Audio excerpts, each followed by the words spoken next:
pon mis dones a tu servicio, y a mi alma renueva también. Se ha enseñado,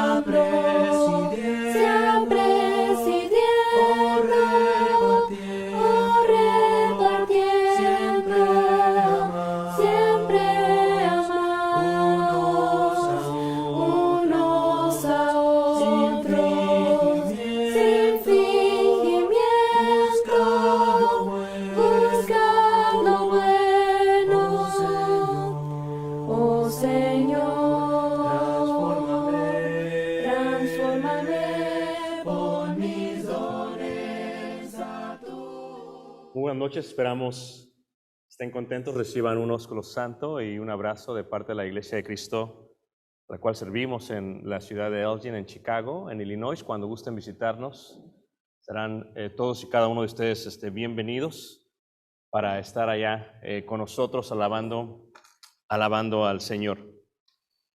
Este tema habla acerca de algo muy importante para la Iglesia del Señor.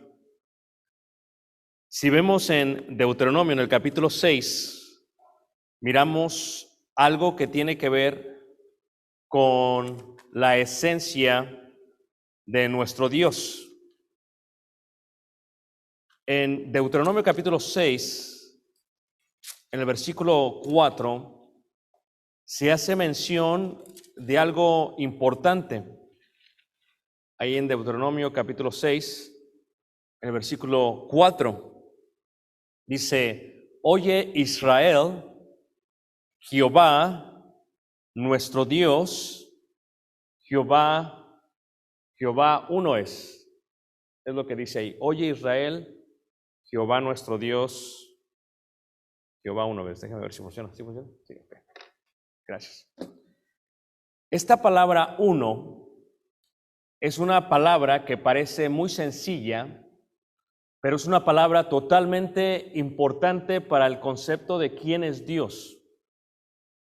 Los israelitas, cuando llegaron a la tierra prometida, entendían la esencia de varios dioses. Cuando Abraham sale de la ciudad de Ur, la palabra Ur significa luna, de la ciudad de la diosa de la luna, entiende que aún en la ciudad de Ur hay muchísimos dioses. Y cuando camina por todo este camino que es el Valle Real hasta llegar a lo que se conoce por Padam Aram, de donde se desarrolla el lenguaje arameo antiguo, también entendían que había muchísimos dioses. Recuerdan que algunos de sus descendientes, cuando se casa con una de ellas, se lleva a los dioses de su padre. Esta idea de muchos es algo que entendían bien, y que Dios había llamado al patriarca Abraham para que se entendiese que no hay muchos dioses, sino que solamente hay un Dios.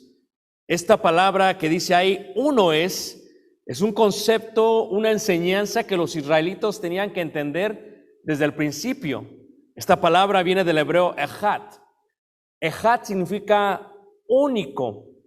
Una palabra más correcta sería la palabra unicidad. ¿Qué quiere decir esto? Que no hay nadie ni nada igual, que solamente hay uno.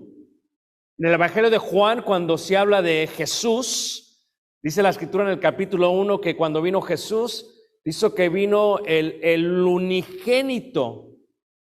Esta palabra unigénito en el griego indica también la idea de unicidad. Solamente hay uno, no hay nadie igual que él, lleno de gracia, dice la Escritura, y lleno de ¿qué? Y de verdad. En Efesios, cuando se habla de esto, dice ahí en Efesios en el capítulo 4, dice ahí en el versículo 3, se habla de esto acerca de la iglesia. Y cuando se habla acerca de la iglesia, dice ahí un cuerpo. Y esta misma palabra uno, es un adjetivo que se utiliza en el griego que habla solamente de uno. de algo que está en común, de un acuerdo, de algo individual, de la unidad, de algo sencillo, la idea de unicidad. Si tú le preguntases al pueblo de Israel cuando salió, ¿cuántos padres tenemos? Te dirían, nuestro padre Abraham fue el que salió de la ciudad de Ur y llegó hasta tierra prometida. Él es el patriarca. Esta idea de Abraham, si ves tú en Génesis capítulo 15, se emplea ahí mismo cuando dice no solamente un cuerpo, dice un espíritu, como fuisteis también llamados en una misma esperanza, dice de vuestra vocación, dice un Señor, dice ahí una fe. En Génesis en el capítulo 15, cuando se habla de este concepto de uno, viene la otra palabra y la otra idea de lo que es fe. ¿Qué es fe? ¿Y por qué la fe es tan importante para entender la unicidad de Dios? Cuando vemos los 10 mandamientos que se entregan en el monte Sinaí, dice la Escritura que el primer mandamiento está ligado a la idea de que solamente hay un Dios. Oye Israel, Jehová vuestro Dios, Jehová uno, echad en hebreo. Uno es, dice la Escritura. En el hebreo sería Shema Israel Adonai Eloheinu Adonai Echad, uno, unicidad. Los 10 mandamientos se dan y dicen, yo soy Jehová tu Dios, que te saqué de la tierra de Egipto, casa de servidumbre. Y luego el mandamiento número 2 quiere romper este concepto de muchos. Dice, no te vas a hacer imagen, no te harás imagen, ni de lo que está en la tierra, ni de lo que está en el cielo. ¿Qué quiere Dios? Dios quiere que el pueblo de Israel se olvide de la idea de muchos dioses. Esto es, eran todos politeístas en Egipto, creían en el dios del sol, Ra, en el dios de la luna, en el dios del río Nilo, creían muchos dioses. Quiere juntarlos a lo que es uno, un solo Dios. Cuando Abraham, en Génesis capítulo 15, hace el pacto con Dios, sucede algo muy interesante. Dice la Escritura ahí que le diría a él que en él serían benditas todas las familias de la tierra. Y dice en el versículo 5, y lo llevó fuera y le dijo, mira ahora los cielos y cuenta las estrellas. Entendemos que era de noche porque podía ver las estrellas, si las puedes contar. Y le dijo, así será tu descendencia. Y creyó a Jehová y le fue contado por justicia. Cuando nosotros oramos, en la parte final de la oración, hay una palabra que todos utilizamos para cerrarla, y la palabra es amén.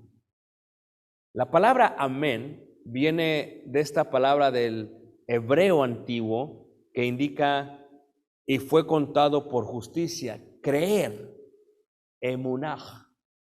Amén es una palabra corta para emunaj, la idea de creer. ¿Cómo sabemos que Abraham creyó? ¿O cómo sabemos que Abraham tuvo fe? Es la pregunta que hacemos.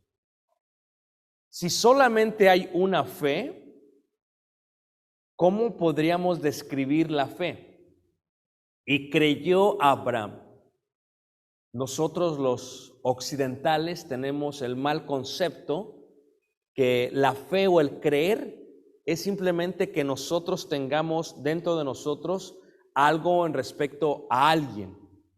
Una persona le puede tener fe a una planta, le puede tener fe a un equipo, le puede tener fe a una imagen, le puede tener fe a los cielos. Esa es la idea de nosotros. Pero el concepto antiguo es que la fe, la creencia, siempre está ligada de la acción. ¿Tú te has preguntado que cuando los muertos van al más allá, según la historia de el rico y Lázaro, dice la Escritura que Lázaro fue consolado a aquel lugar que se le llamaba el seno de ¿qué? De Abraham. Porque seno es esta parte que está aquí. O sea, la mano de Abraham. ¿Por qué dice eso? Porque habla de la fe de Abraham.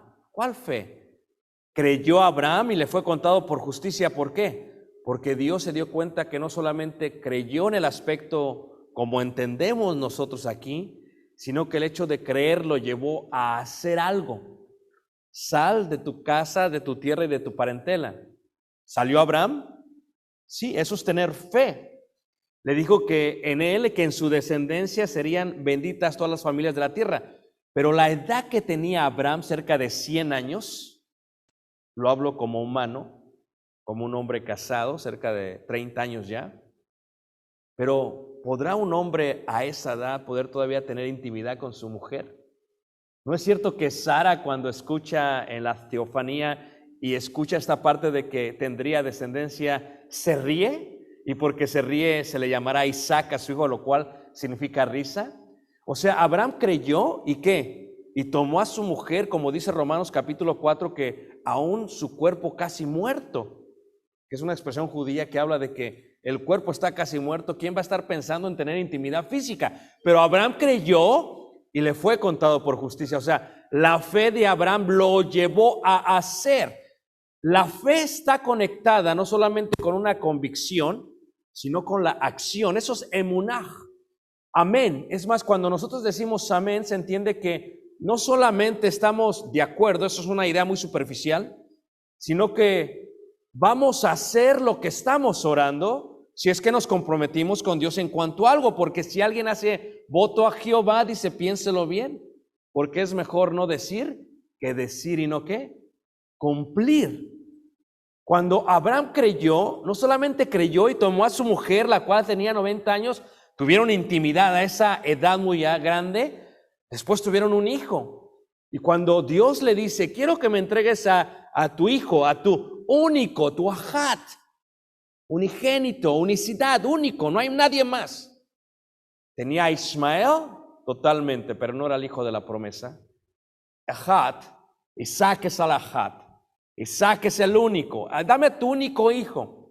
¿Y qué hace Abraham? Camino de 3 días al monte Moría, deja a los siervos, sube con su hijo hacia arriba, el lugar donde el día de hoy se encuentra lo que es la mezquita de la roca, o lo que era el templo de Salomón en los tiempos de Jesús, y sobre esa piedra está a punto de sacrificar a su hijo Isaac.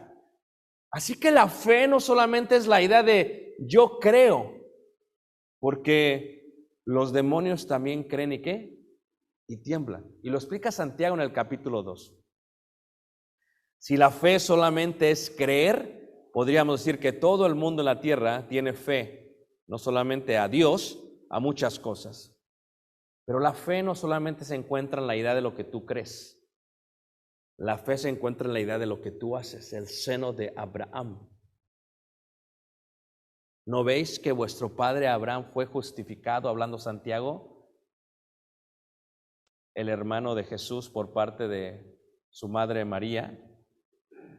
Dice, no, es que ¿cómo fue justificado? Porque sus obras perfeccionaron ¿qué? Su fe. Esto es que cuando iba a sacrificar a Isaac, no solamente se trataba de que yo creo en ti, Dios. La pregunta no es si Dios, la pregunta sería, no es si nosotros creemos en Dios. La pregunta es si Él cree que nosotros creemos en Él. Porque mucha gente cree en Dios y mucha gente dice que tiene fe. Pero si esa es la idea bíblica de fe, entonces diríamos lo que trata de explicar Santiago. Si la fe es todo lo que necesitas, ¿para qué las obras? Porque la fe sin obras está ¿qué? Muerta. Y aquí ya viene un concepto mucho más profundo. A ver si okay. Si la unicidad es único, si la unicidad tiene que ver con algo genuino, con algo solamente uno, esto mismo se puede encontrar en lo que veíamos. Oye Israel, Jehová vuestro Dios, Jehová uno es. Solamente hay un Dios, no hay más. ¿Estamos de acuerdo? Si solamente hay un Dios, solamente hay un Señor. Es más, cuando tú le añades a las 4 letras hebreas lo que se le llama en el hebreo los nikuts, y lo que después viene a ser como el nombre Jehová, Jehová es realmente una transliteración del hebreo. Esta idea de Señor es lo que entendemos como Adonai. Solamente hay un Señor. ¿De quién es la tierra? Solamente de un Señor. ¿De quién es el ser humano? Solamente de un Señor. Es más, dice el salmista claramente, ¿verdad? Que del Señor es la tierra y ¿qué? Y su plenitud. Es más, que nosotros somos ovejas ¿de qué? De su prado, es lo que indica la palabra, la idea, ¿verdad? Porque no nos hicimos nosotros a nosotros ¿qué? Mismos. En otra parte de la escritura habla correctamente acerca de eso. Del Señor es la tierra y su plenitud. El mundo y lo que en él ¿qué? Habita. Si hay más de un Señor, y el concepto Adonai en hebreo significa dueño, ¿cuántos dueños hay? Solamente uno. Porque si hay más de un dueño, podría ser que se peleasen por ello. Los aztecas creían que había varios. Uno es el dueño del sol y otro es el dueño de la luna y otro es el dueño de la lluvia. Los egipcios creían que había varios. Lo mismo creían los chinos. Y los indios todavía creen de esa manera. Pero tú y yo sabemos que solamente aquí hay un Señor. Y por eso cuando se predica el día del Pentecostés, le dice Pedro a todos los que están oyendo en el patio, en el templo, dice: sepa ciertísimamente toda la casa de Israel que aquel que a vosotros crucificasteis, Dios le ha hecho Señor. Si solamente hay un Señor, ellos dijeron: ¿cómo que solamente hay un Señor? ¿De qué estás hablando? Porque este era el concepto que los judíos tenían que comprender muy bien. Muy bien. ¿Ok? ¿Y por qué? Porque bajo esa confesión se encuentra la idea de unicidad. ¿Ok? Esto es, tú cuando confesaste que Jesús era ¿qué, hermanos? Jesús es el Señor. ¿Estamos de acuerdo? Y este es el concepto que ellos entendían. Por eso en Romanos capítulo 10, versículo 9 dice que si confesares con tu boca que Jesús es Adonai, Señor, curioso, que Jesús es ese Señor, ese dueño de todo el mundo, ¿verdad? Si lo confiesas con tu boca, que el judío era difícil que lo hiciera, porque para él solamente el único Adonai era aquel Jehová, como le llamamos nosotros. Dice: no, Jesús es el Señor. Y luego viene la pregunta: ¿no es cierto que Jesús es Dios? ¿No es cierto, hermanos? ¿O estamos diciendo que Jehová es un Dios y que Jesús es otro Dios? No, porque en la unicidad de Dios se entiende que solamente hay uno. Solamente hay un Señor. Es más, lo explica de mejor manera la primera carta de Juan capítulo 5 cuando habla y dice: porque tres son los que dan testimonio en el cielo y tres son los que dan testimonio en la tierra. Cuando dice el Padre, el Espíritu y el Verbo, y los tres son ¿qué? Uno, Hais, Ejad, unicidad, Señor. La idea de uno. Si entendemos esto de esta manera, pues Jehová uno es, así como Jesús uno es, así como Dios uno es el concepto propio de Hais. Ahora, la fe, si solamente hay una fe, la pregunta que nos hacemos es: si solamente hay un Dios, solamente puede haber una fe. No solamente el hecho de creer en un Dios, sino de hacer lo que ese Dios ha dicho y pedido que hagamos.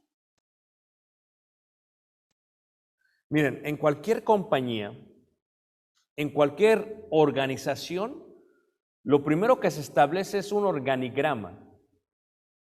Esto es la autoridad. Si tenemos un presidente, él va a mandar. Y si tenemos una organización, el ejecutivo o el presidente de la compañía, él va a mandar. ¿Por qué se establece un organigrama? Porque se quiere saber quién tiene la autoridad, quién está encima de otro, quién tiene la última palabra. Si decimos que Dios es el único Señor y decimos que tenemos que tener fe en ese Dios, ciertamente Él tuvo que haber declarado la manera en que podemos hacer o guardar nuestra fe. Si hubiese varios señores, hubiese varias fes. Pero porque solamente hay un Señor, solamente hay una fe. Eso es lo que está hablando Efesios capítulo 4, versículo 3. Es más, la idea indica no solamente el contexto, no solo de creer, sino de hacer, de lo cual veíamos en cuanto al seno de Abraham y en cuanto a Santiago. Pero la primera definición de fe es esta idea de Hebreos 11:1. Es pues la fe, la certeza de lo que ¿qué? Se espera. O sea, si hay solamente un Señor único, por lo tanto hay una sola esperanza. Por lo tanto, hay solamente una fe para llegar a recibir esa esperanza de ese único Señor. Y la idea de unicidad se encuentra en toda la Biblia. Tal vez no la hemos pensado, pero es muy clara. Por ejemplo, cuando vemos al pueblo de Israel, no vemos más que un pueblo de Israel, aunque eran muchas tribus. Eran 12 tribus, después cae José, se le añaden 2, Efraín y Manasés. Eran 12 tribus, ¿estamos de acuerdo? Solamente un pueblo de Israel. Y ese pueblo de Israel solamente tenía a un Dios, a un Señor. Es más, en los jeroglíficos de Egipto, en los cartuchos de las columnas de aquellos tiempos, dice el pueblo que adora a Jehová. Ahí está en la arqueología, que solamente hay un Dios, o sea, alguien que solamente uno. De tal manera que indica, si solamente hay un Dios, solamente hay un pueblo. Y los judíos lo entendían bien. No puede haber más de un pueblo. Y por lo tanto entendían muy bien que había una manera que a ese Dios le agradaba que se le adorase. Cuando los saca de Egipto, lo primero que les da es una identidad. ¿Cómo vemos la identidad del pueblo de Israel? A través de la ley de Moisés. Esto es, todos los que estén circuncidados al 8º día tienen la señal física de que son parte del pueblo de Israel. Y todos los que no estén son incircuncisos. Solamente hay un pueblo. Después no solamente se tiene que circuncidar, tiene que estar haciendo esto y esto y esto y esto y esto. ¿Cuál era la esperanza? Es pues la fe, la certeza de lo que se espera. Si tú y yo tenemos un único Dios y si tú y yo tenemos una única esperanza, tenemos que tener una misma fe. Y si el cielo que tú vas es un cielo distinto al que yo voy, entonces ya estamos en 2 desacuerdos. Si la esperanza que tú tienes es una esperanza distinta a la mía, ya hay algo incongruente. Y Pablo se asegura de decir de que esto, ¿verdad? Tenemos un Señor, tenemos un Dios, tenemos una fe, una misma esperanza. Si fe es la certeza de lo que se espera, la convicción de lo que no se ve, la pregunta sería, ¿cómo sabemos si mi fe está ligada a la obra o a la acción que Dios me está pidiendo? El seno de Abraham. Esto es algo muy interesante. La primera definición tiene que ver con ese tipo de fe. La segunda definición tiene que ver con lo que dice Judas en el versículo 3. O sea, fe, solamente es una fe, sí, pero tiene una primera definición. ¿Cuál es la primera definición? Fe es la certeza de lo que se espera, la convicción de lo que no se ve. Pero fe también se entiende por el conjunto de normas, de leyes, de mandamientos que Dios ha dado. Dice ahí en Judas versículo 3, dice, amados, por la gran solicitud que tenía de escribiros acerca de nuestra común salvación. Ahí está otra vez, jais, común, uno. O sea, tú y yo tenemos algo en común, nuestra salvación. ¿Qué más tenemos en común? Que tú confesaste que Jesús es el Señor. Yo también lo confesé. ¿Están de acuerdo?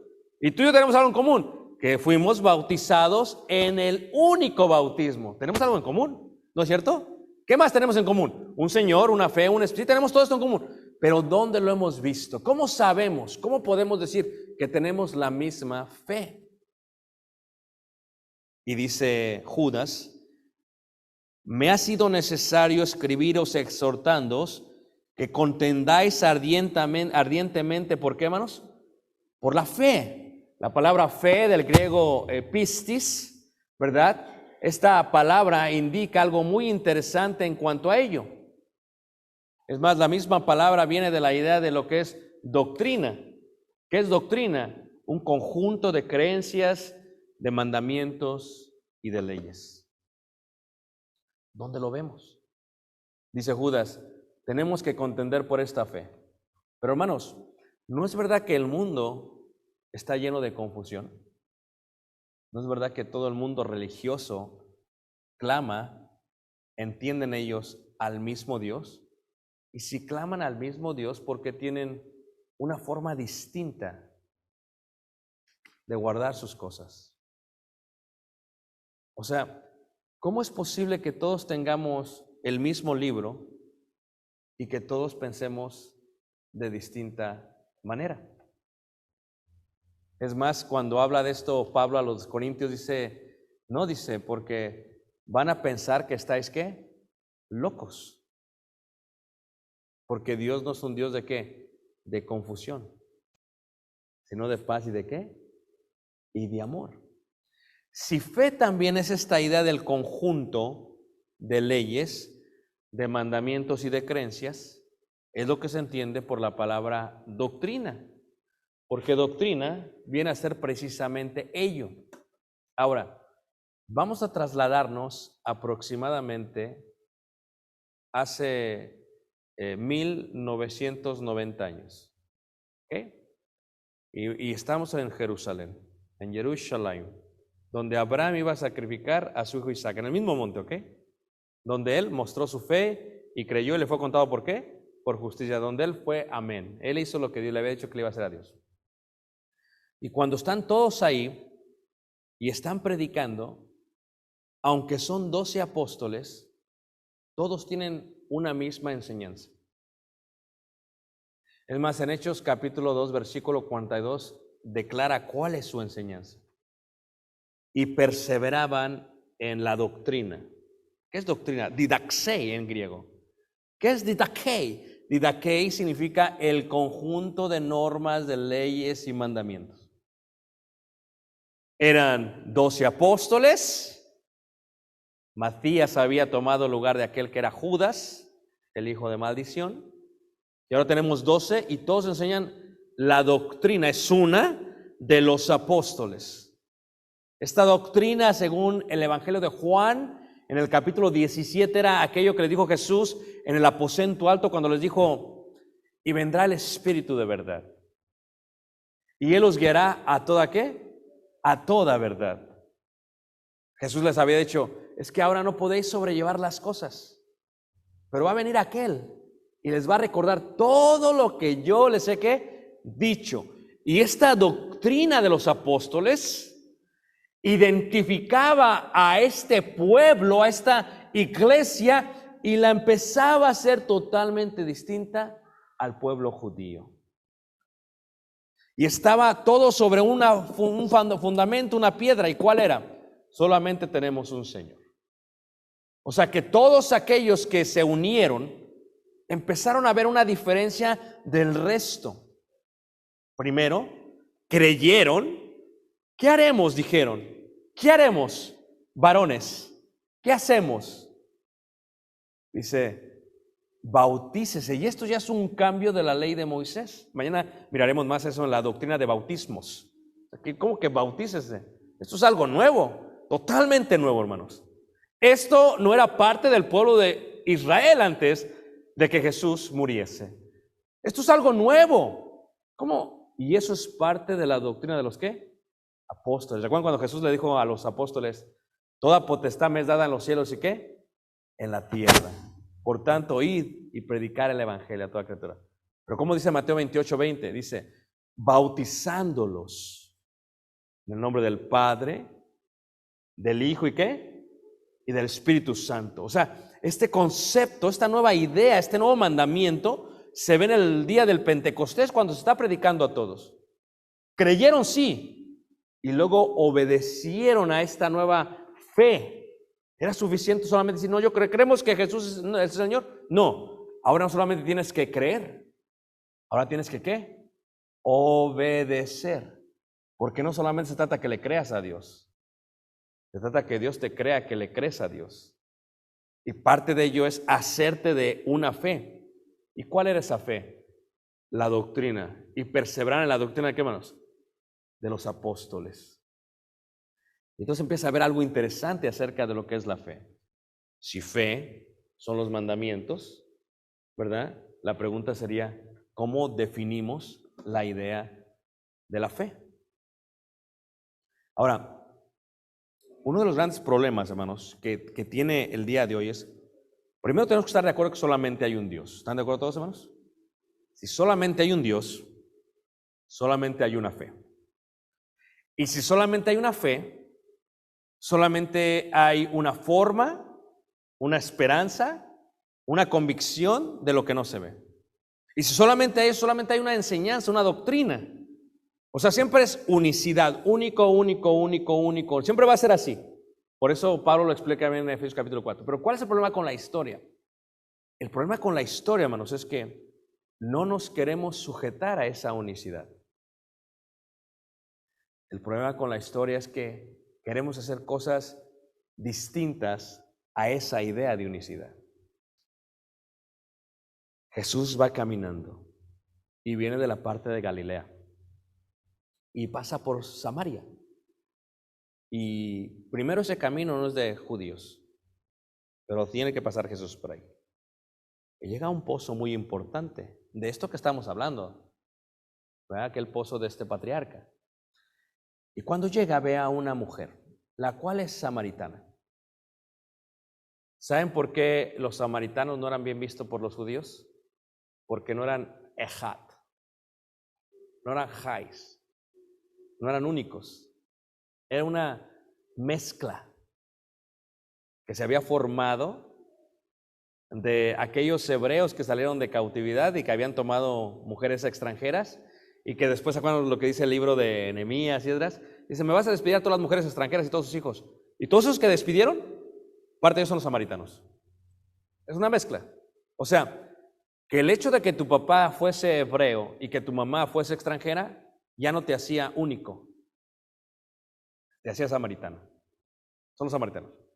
Ahora, como no los querían los hebreos, pero tenían la enseñanza que le habían dado los papás hebreos, dicen, bueno, pues es que no nos dejan entrar ni siquiera al templo. Es más, cuando tú veías el templo que edificó Salomón, y luego que destruyeron Babilonia y Siria, y luego que vuelven a reedificar, había en esta parte de la reedificación en los tiempos de Jesús un muro que estaba en 3 idiomas, en latín, en griego y en hebreo. ¿Y qué decía? Cualquiera que no es hebreo no puede pasar esta pared, lo que le llama Efesios capítulo 2, la pared intermedia. Y había un patio de los gentiles, luego un patio de mujeres hebreas y un patio de judíos, de varones. Entonces, ¿qué pasaba? No podían entrar la mezcla, los birraciales, los que venían de los hebreos y de estos extranjeros. ¿Y qué dicen? ¿Sabes qué? Nos vamos a hacer otro templo. Eso no es ningún problema. Nos hacemos otro ¿qué? Otro templo. Pero hay un problema. No tiene sacerdotes, pues no es problema. Nos hacemos nuestros propios ¿qué? Sacerdotes. Entonces que hay un problema, no tienen los rollos. ¿De dónde va a sacar los rollos? No hay ningún problema. Lo que nos acordamos, lo ponemos. Y cuando llega Jesús con la mujer samaritana, le dice, dame agua de beber. Dice, ¿cómo es posible que estamos platicando? Cuando Jesús le declara que ya ha tenido tantos maridos y que el que ahora tiene no es su marido, luego ella se queda plasmada. Y le dice Jesús algo interesante en Juan capítulo 4, dice, vosotros adoráis lo que no sabéis. ¿Cómo Jesús le dice a una mujer que no están adorando lo que no sabían. Es más, el monte de Gerizim, donde tienen el templo de Samaria, simplemente no es ahí. ¿Por qué? Porque ese no es el templo donde Abraham iba a sacrificar a Isaac. Porque ese no es el templo que tenía el lugar santo y santísimo que edificó Salomón. Porque ese no es el templo que tiene a la tribu de Leví sirviendo al templo como el sacerdocio. Por lo tanto, es una copia. Se parece, casi es lo mismo, pero hay una diferencia. La diferencia es que no saben lo que ustedes adoran. Y eso, hermanos, el día de hoy causaría mucha conmoción. Si tú le dices a alguien, es que ustedes, con el respeto que mereces, no saben lo que adoran, se van a molestar. Pero ¿cómo que no sé lo que adoras? Porque, hermanos, hay un movimiento muy fuerte, no solamente ahorita, lo puedes ver a través de la historia, al cual se llama ecumenismo. Esta es la idea. La idea es que podemos llegar a tener la misma fe, aunque creamos distinto. ¿Cómo es esto posible? A ver, déjate lo explico mejor. O sea, no importa cuál es tu convicción, no importa cuál es mi convicción, tú y yo podemos llegar a tener la misma fe. Esto es algo que a través de la historia ha podido pasar. Jesús le dice simplemente a la samaritana, ustedes adoran lo que no sabéis. Y le causa conmoción. ¿Qué era lo que hacía que no supiera lo que adoraban? ¿Por qué Jesús le dice claramente que no es? ¿Qué hace que Jesús pueda decirles eso? Cuando ves la historia, el monte no es el monte que ordenó Dios. Porque cuando entraron, hermanos, por el río Jordán, le dice claramente a Josué, aquí me vas a poner este lugar. Sobre el monte que yo dijera, me vas a edificar casa. Y el monte Moría fue donde se edificó el templo, ¿qué? De Salomón. ¿Quién lo escogió? Dios. ¿Cómo lo escogió? Me lo van a hacer de este material, me lo van a hacer de estas medidas y quiero que lo hagan de esta manera. No me estén golpeando las piedras, me las labran fuera, porque en la casa, en el lugar, no se puede oír ruido. Y les da con precisión cómo quiere edificar el templo. ¿Qué dicen los samaritanos? Pues ahí lo más cercano posible, ¿me entiendes? Es como los chinos. ¿Cuál es el lema de los chinos? Primero imita y luego perfecciona. Tú entras a China y entramos ahí al barrio de los chinos, ahí en Beijing, y luego entras al edificio donde venden muchas cosas made in China. Pues estamos en China, ¿verdad? Y todas las bolsas, me dice Chanel, voy a hablar de marcas, pero no conozco muchas, ¿ok? A ver, hermanas, Chanel. Ándele. No, de la Walmart no me nada. Las buenas. Chanel, Armani, Prata. Todo igualito, los chinos, hermanos. La diferencia es ¿qué? El precio. Llegué a ver una tableta como esta, así, ¿cuánto cuesta la tableta? Le digo, ¿qué? ¿$20? Dice 20. ¿20? Dame cuántas tienes para llevarme todas. Lo que cuesta aquí 500, 720 dólares allá. Pero me dicen, wait, made in Hong Kong. Digo, a mí no me importa dónde sea, no voy a pagar tanto dinero. Fíjate, nosotros siempre buscamos por el beneficio personal. Pero cuando se trata de Dios, Dios es específico en cuanto a lo que tenemos que hacer. Es específico. O sea, tienes que confesar con la boca que Jesús es el Señor. ¿O no dice la Escritura así? Porque con el corazón se cree ¿para qué? Pero con la boca se confiesa ¿para qué? Salvación. ¿Cómo lo sabemos eso? Porque uno de los apóstoles lo escribió. O sea, si nuestra fe, una fe está escrita aquí, tendremos la opción de darle a Dios algo genuino, una bolsa que verdaderamente nos costó. A ver, hermanas, ustedes que saben cuánto cuesta aquí una Prada en Hollywood. No me van a salir con las que venden la mujer guatemalteca bien barata. No, la buena. ¿Cuánto cuesta? ¿Ah? Ándele, 1,000. Yo no, ¿cuándo alcanzo peso? 1,200. Digo a mi esposa, le compré una vez una bolsa allá en Hidalgo, México. Esas bolsas de mandado, digo, pues hacen lo mismo. Mételes, te lleva todo lo mismo. Pero mira, cuando se sientan a la mesa, llega una mujer con una bolsa y la pone sobre la mesa, y es china. La gente que no sabe de bolsas piensa que es la mera bolsa. Pero luego llega la otra hermana que sí sabe de bolsas y desde lejos la ve y dice, híjole, ¿nos está tratando de qué? De engañar. Dios nos dio al pie de la letra, porque es un solo Señor, ¿cómo quiere que guardemos? La creencia en Él. A eso le llama Pablo ¿una qué? Una fe. Y cuando habla de esto, hay un proceso muy interesante que se da el día de hoy. Pero no solamente el día de hoy, yo sé que este mapa no se va a ver bien. Es un movimiento que busca la restauración de la unidad de los cristianos. Yo sé que este mapa es difícil, ¿ok? Los puedo mandar si quieren para que lo vean con más detalles. Es que lo trabajamos por más de 7 años, ¿ok? Cada cuadrito azul es un siglo. Y ahí te muestra lo que le llamaban las continuas juntas con el pensamiento ecumenismo para unificar la fe. Y decían ellos, no importa lo que tú crees, no importa lo que yo creo. Si creemos en el mismo Dios, ¿vamos a qué? A unirnos. El problema es, ¿pero qué dice Dios? Los samaritanos lo hicieron. ¿Y qué les dijo Jesús?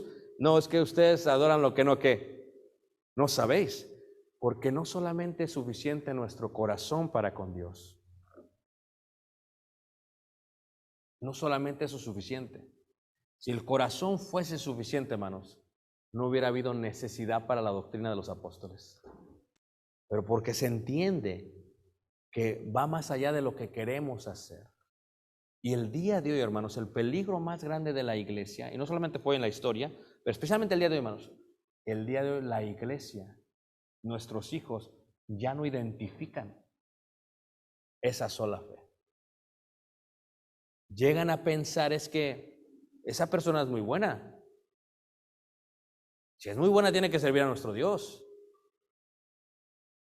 Una vez me senté a platicar con un joven creció con nosotros, hermanos. Fue a la universidad, acabó la universidad y lo invité a comer, estábamos comiendo y le pregunté, ¿tú todavía crees que nosotros somos la iglesia? Y dice, bueno, no sé, dice. Es que hay mucha gente buena, dice. Pero tú sabías que la gente que practica la religión del confucismo es muy buena y que los musulmanes son muy buenos. ¿Y tú sabías que la gente que practica el hinduismo es gente muy buena? Y si hablamos del hinduismo, con el respeto que me merecen, las mujeres mucho más sujetas que muchas de nuestras hermanas. Y tú dices, a ver, ¿cómo es posible esto? Porque no está basado, hermanos, en la bondad de la gente. La fe que nos han dado es una fe que nos enseña cómo caminar hacia Dios y que nos enseña a hacer lo que a Dios le agrada. Es una continua recomendación, mandamientos y estructura a que guardemos lo que Él quiere que guardemos para nuestro propio ¿qué? Para nuestro propio bien. Que toca todas las ramas de nuestra vida. No solamente el hecho de ser esposo o padre o empleado, pero sobre todo el hecho de ser miembro del pueblo de Dios. Esta historia se ha contado por mucho tiempo y siempre ha tenido un problema. En el mundo actual, hermanos, allá si vemos en la segunda carta de Corintios capítulo 11, versículo 4, una de las cosas que miramos, hermanos, es que desde que Pablo escribe la carta de Corintios, ya empieza a ver Pablo que hay una distinción de fes. Es más, ahí en 2 Corintios capítulo 11, versículo 4 dice así, porque si viene alguno predicando a otro Jesús. Pablo, hermanos, acepta primero que ya hay más que Jesús. Hay otro Jesús. ¿Cómo es posible que haya otro Jesús? El día de hoy cualquiera que diga Jesús, decimos es que este hombre cree en Dios. Cuando Pablo mismo identifica que, dice, pero porque si viene alguno predicando a otro Jesús que el que os hemos predicado. O sea que el evangelio, hermanos, es solamente uno también. Porque la fe es una nada más, no son dos. Y si el evangelio es uno y lo alteras, al alterarlo tienes como resultado otro Jesús. Porque si solamente hay un Dios, si solamente hay un Señor, solamente hay un evangelio. Y si hay más de un evangelio, entonces la pregunta que nos tenemos que hacer es: ¿en qué momento se aceptaron tantos evangelios? ¿Y cómo podremos llegar a saber cuál es el evangelio que Dios mandó? A través de la Escritura. Y dice Pablo así, dice: o si recibís otro espíritu que el que habéis recibido, u otro evangelio que el que habéis aceptado, dice, bien lo que lo toleráis. O sea, Pablo entiende que ya había mucho más que una fe. Pablo lo entiende. Pablo ve el peligro. No solamente hay un Jesús, ya dice Pablo, hay otro Jesús. Ya he escuchado de otros Jesuses. Estamos hablando del primer siglo. ¿Cómo que hay otro Jesús? Hay otro Jesús. Y ustedes lo están aceptando, lo están tolerando como si todo estuviera bien. ¿Por qué, hermanos? Porque la Escritura es una fe que nos declara cómo debemos de vivir la vida que agrada a Dios.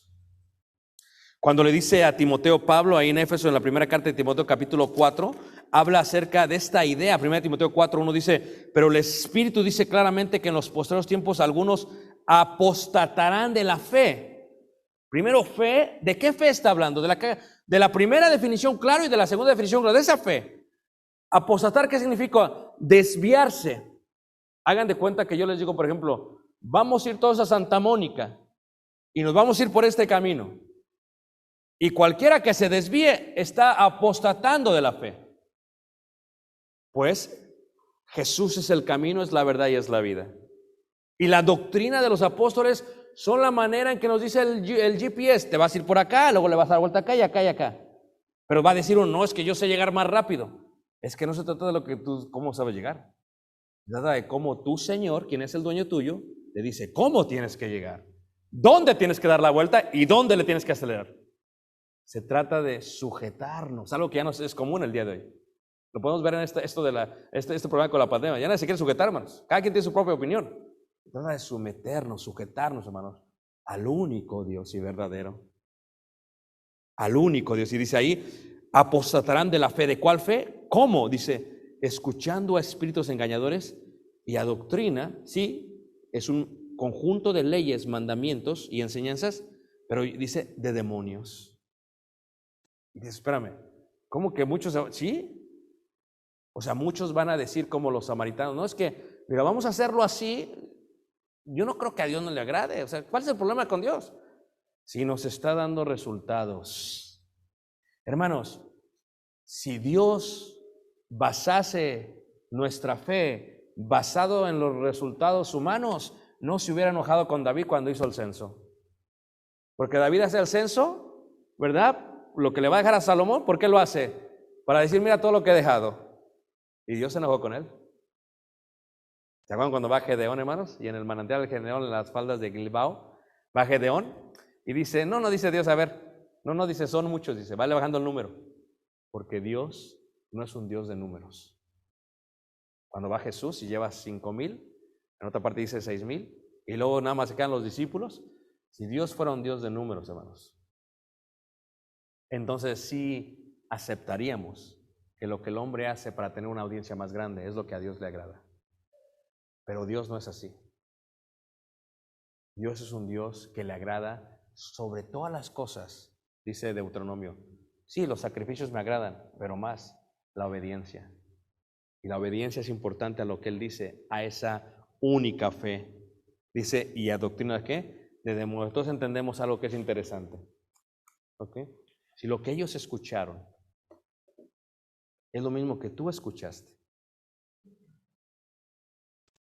Esto es, si yo y tú perseveramos en la doctrina de los apóstoles, si yo y tú tenemos una fe, indica que vamos hacia el mismo destino que ellos fueron.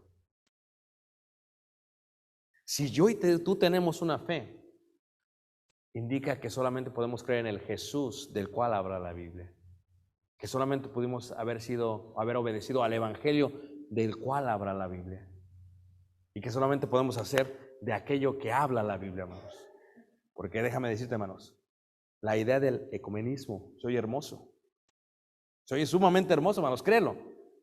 No importa en qué creas. ¿Sabes cuál es el peligro más grande para la iglesia del día de hoy? Ya no es la iglesia popular, ya no es la religión popular, ya no lo es, hermanos. El peligro más grande son las iglesias de la comunidad. Porque te voy a decir cómo te agarran, ¿ok?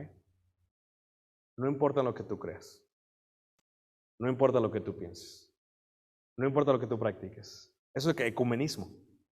Si tú crees en Dios, yo también creo en Dios. Pero cuando llegamos a hablar de la fe, va a haber diferencias. Cuando llegamos a hablar de la fe, tiene que haber una diferencia.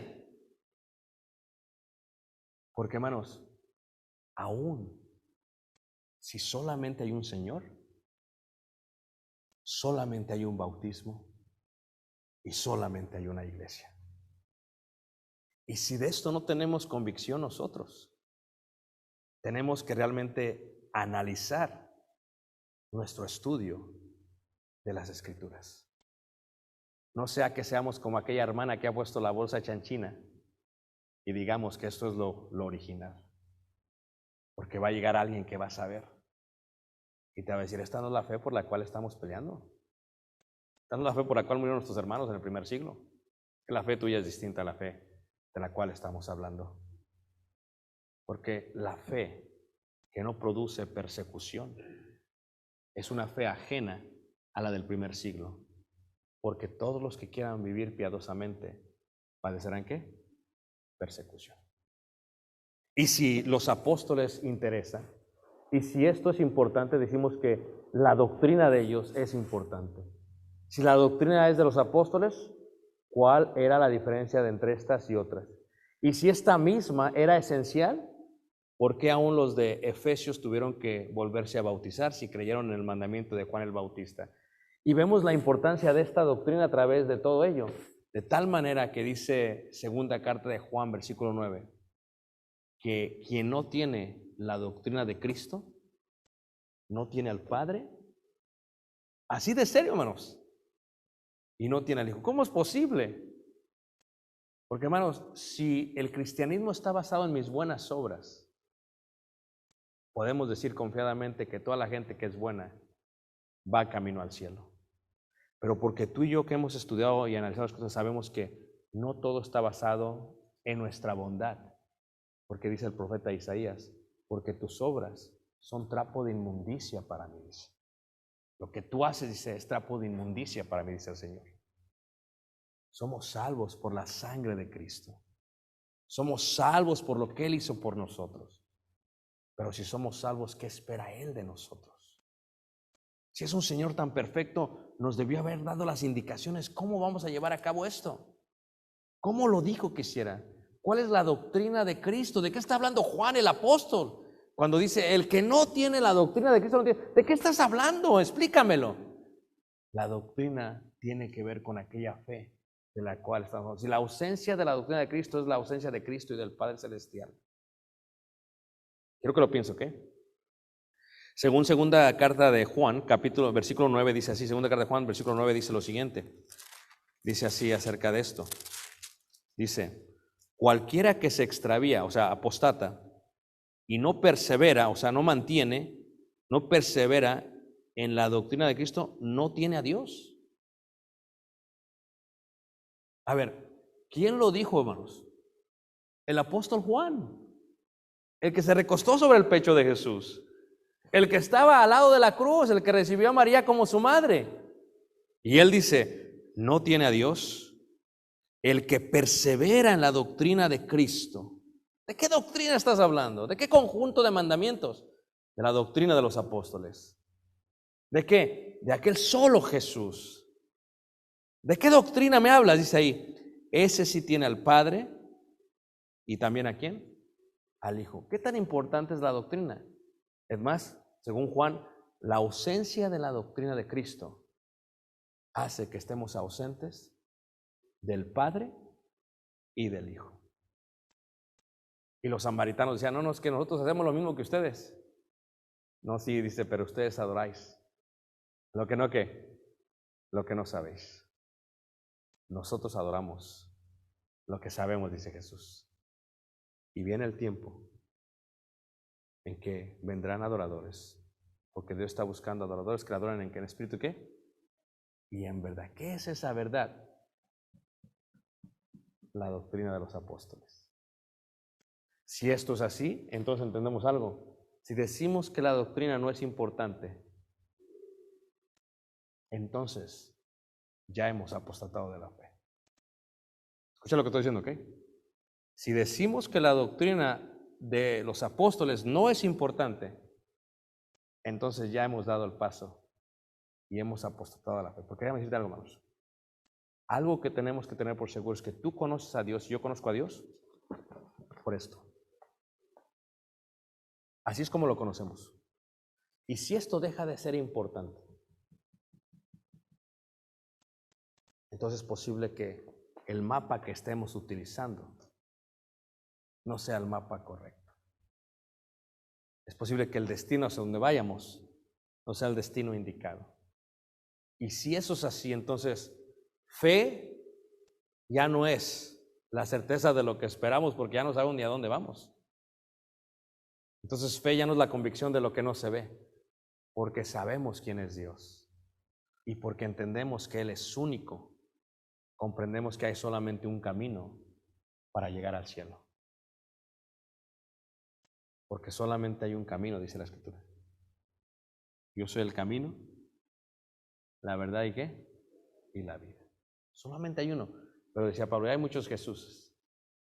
¿Y sabes cuál es ese medio? ¿Sabes cómo entendemos, cómo lo explica Dios? Lo veremos mañana si Dios permite. Porque no podemos acabar todo hoy, hermanos. ¿Están de acuerdo? Un paso a la vez. Si fuéramos los de Troas, nos quedábamos hasta el alba del próximo día. No me van a aguantar. Se van a dormir. Cristo nos ayuda a reflexionar. Si la doctrina de los apóstoles no es importante, es posible que ya hayamos apostatado de la fe. Y mi invitación para ustedes es esta, hermanos. Escudriñemos las Escrituras. Por aquí ya os parece que se encuentra la ¿qué? La vida ¿qué? Eterna. Aquí estamos. Para llegar a la unidad de la fe, necesitamos todos darle a Dios, no una bolsa que la hayan hecho en China, sino algo que es genuino como Él lo pide. Dios les guarde, les bendiga y mañana nos vemos si Dios permite. Vamos a ponernos de pie y vamos a cantar un himno. Pasa, hermano. Dios los bendiga.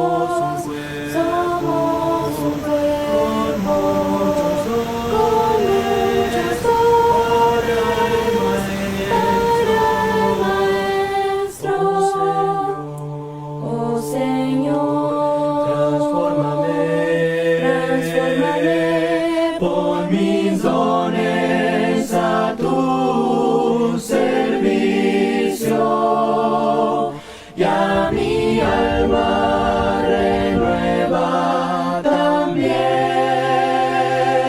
Se ha enseñado, oh exhortar, se ha presidiendo,